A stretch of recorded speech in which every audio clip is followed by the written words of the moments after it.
Then after that, you also have access via SMB, even encrypted SMB, so the SMB protocol, which is used by Windows Explorer or by other solutions on other platforms. And like this, you can access very easily your cloud file share from Windows Explorer on your local machine, and then you have basically lifted and shifted your application.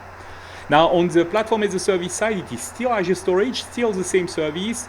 You have blobs, and we'll come back to blobs because this is where we are going to spend a little bit more time. You also have tables and queues. Tables are non-relational tables. It's a very simple key value way of storing things. You can have massive data into there, so it's quite interesting. You also have dynamic scaling. It can scale up to petabytes of data. Queues are more for messaging. It's like a first in, first out messaging system, quite interesting.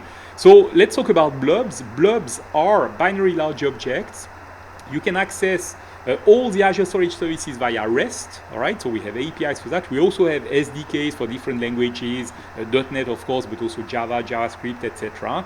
And everything is built on a unified storage system. So you have resiliency, you have encryption at rest, all right? You have also the replication, which is strongly consistent. This is all working in the same manner. Load balancing, fault tolerance, etc. Blobs, we have different tiers. That's quite interesting. You can have a hot tier, like a hot container, which is reacting very fast with minimal latency.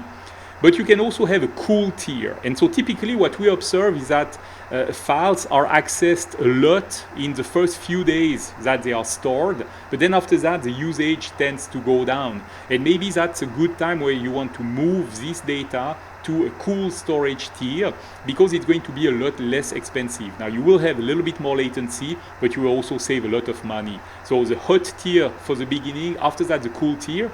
And if you do backups, right, those are large data files that you access. Ideally you never want to access them. Sometimes you need to access them. Then you can copy that to an archive tier. An archive tier is very, very cheap. Of course, the latency there is going to be way bigger, all right? It can take really a long time to restore those files, so you need to be a little bit careful with that, but it is a good place to store data that you want to keep for a very long time.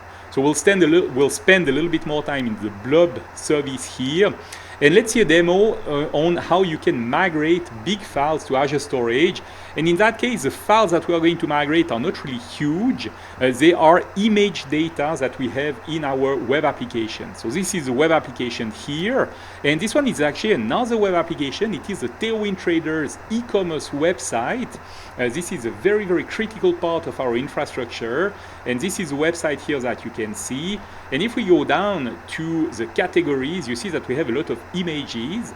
And right now, those images are actually stored inside the web server itself. This is how we used to do things back then, but it's not great because it means they are probably to end up into source control. And here you see, for example, this image comes from /product detail, which is a folder inside the web server. So they probably go into source control. It's not great. Now here, this application is quite good because we have actually a setting where we can specify where the images come from. You see that they come from /product detail in this case.